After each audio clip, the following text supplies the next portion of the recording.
Halo Bapak Ibu semuanya, apa kabarnya? Semoga kabar Bapak Ibu dimanapun berada tetap sehat-sehat semuanya. Kali ini saya buatkan kisi-kisi soal P3K tahap 2 tahun 2025.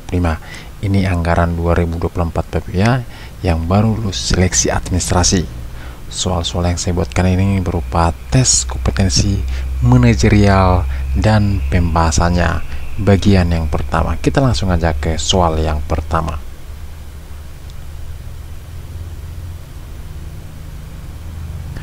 Anda mengetahui bahwa salah satu rekan kerja Anda memalsukan data laporan keuangan untuk keuntungan pribadi.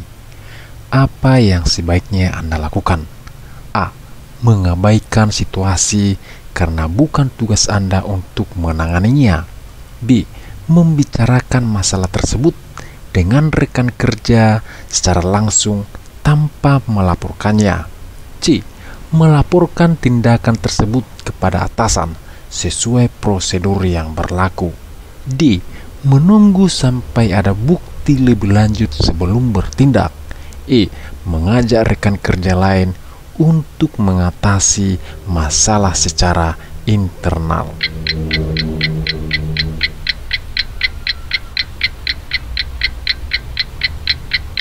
Jawabannya adalah yang C.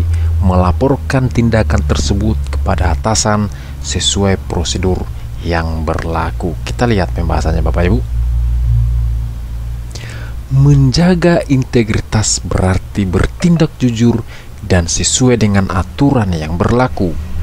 Ketika mengetahui adanya pelanggaran seperti pemalsuan data, langkah yang tepat adalah melaporkannya kepada atasan atau pihak berwenang sesuai dengan prosedur. Mengabaikan atau menunda tindakan dapat memperburuk situasi dan melanggar prinsip integritas. Jadi jawaban yang tepat adalah yang C. Melaporkan tindakan tersebut kepada atasan sesuai prosedur yang berlaku. Kita lanjut ke soal yang berikutnya. Dalam proyek tim yang Anda pimpin, Anda seorang anggota tim yang sering terlambat menyelesaikan tugasnya, yang menghambat progres tim secara keseluruhan. Bagaimana Anda menyikapi masalah ini? A. Menghadapi anggota tim tersebut secara pribadi dan memberikan peringatan. B. Menerima situasi tersebut dan menyelesaikan pekerjaan sendiri. C. Mengajak seluruh tim untuk berdiskusi dan mencari solusi bersama. D. Melaporkannya kepada manajer proyek dan meminta tindakan tegas. E. Meminta anggota tim lain untuk menutupi kekurangan rekan kerja tersebut.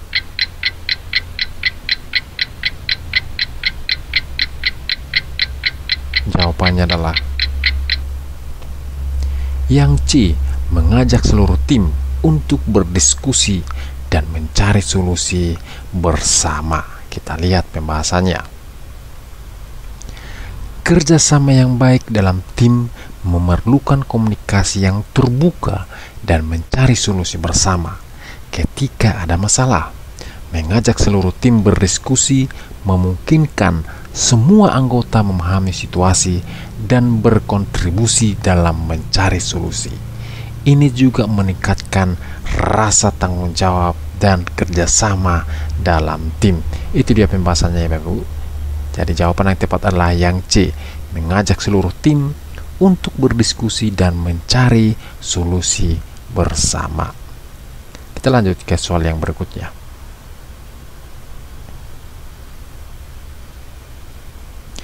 Anda ditugaskan untuk menyampaikan hasil evaluasi kinerja kepada tim. Beberapa anggota tim menunjukkan penurunan kinerja.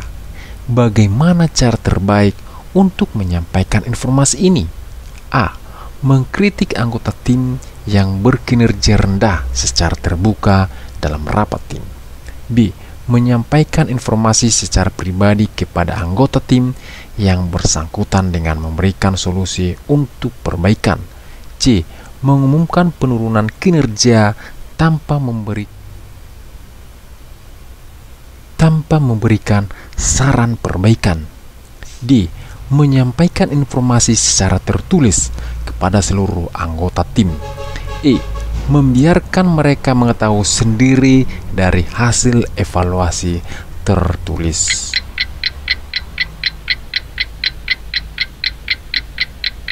Jawabannya adalah yang B. Menyampaikan informasi secara pribadi kepada anggota tim yang bersangkutan dengan memberikan solusi untuk perbaikan. Kita lihat pembahasannya. Komunikasi yang efektif melibatkan pemberian masukan yang konstruktif dan personal, serta disertai dengan solusi untuk perbaikan. Menyampaikan kritik secara langsung kepada individu terkait akan lebih efektif dibandingkan mengumumkan di depan tim atau memberikan evaluasi tanpa arahan. Jadi jawaban yang tepat adalah yang B. Menyampaikan informasi secara pribadi kepada anggota tim yang bersangkutan dengan memberikan solusi untuk perbaikan. Itu dia pembahasannya Bapak Ibu ya. Kita lanjut ke soal yang berikutnya. Proyek yang Anda kelola harus selesai dalam waktu 1 bulan, tetapi tim Anda menghadapi kendala teknis yang menghambat kemajuan.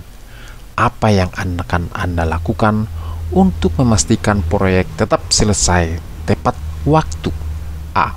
Meminta tim bekerja lembur untuk mengejar keterlambatan. B. Menyusun ulang timeline proyek dan mencari solusi untuk mengatasi kendala teknis. C. Mengurangi kualitas output agar proyek selesai tepat waktu. D. Menunda beberapa tugas yang dianggap tidak penting agar fokus pada hal utama. E. Membiarkan proyek berjalan sesuai rencana tanpa perubahan.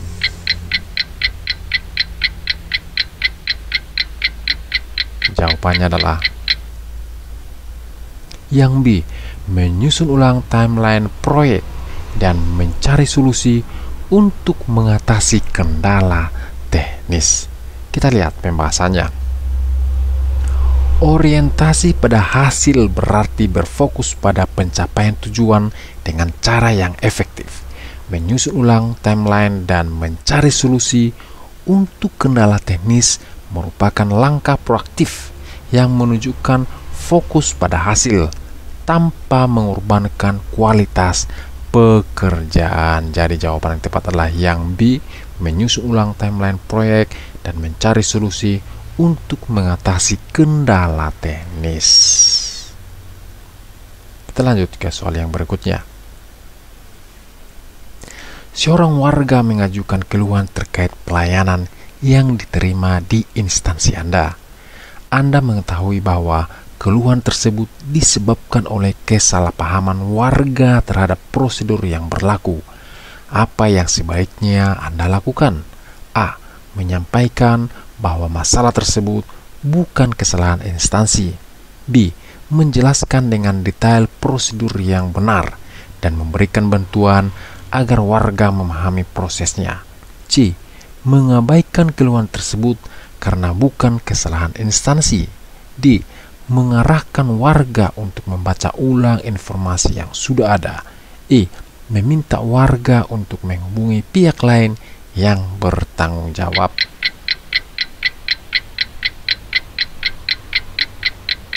Jawabannya adalah yang B. Menjelaskan dengan detail prosedur yang benar dan memberikan bantuan agar warga memahami prosesnya. Kita lihat pembahasannya Bapak Ibu ya. Pelayanan publik yang baik harus bersifat proaktif dan solutif, menjelaskan prosedur dengan jelas dan memberikan bantuan tambahan agar warga memahami proses akan meningkatkan kualitas pelayanan dan kepuasan warga. Jadi jawaban yang tepat adalah yang B. Menjelaskan dengan detail prosedur yang benar dan memberikan bantuan agar warga memahami prosesnya. Demikian kisi-kisi soal P3K tahap 2 tahun 2025 kompetensi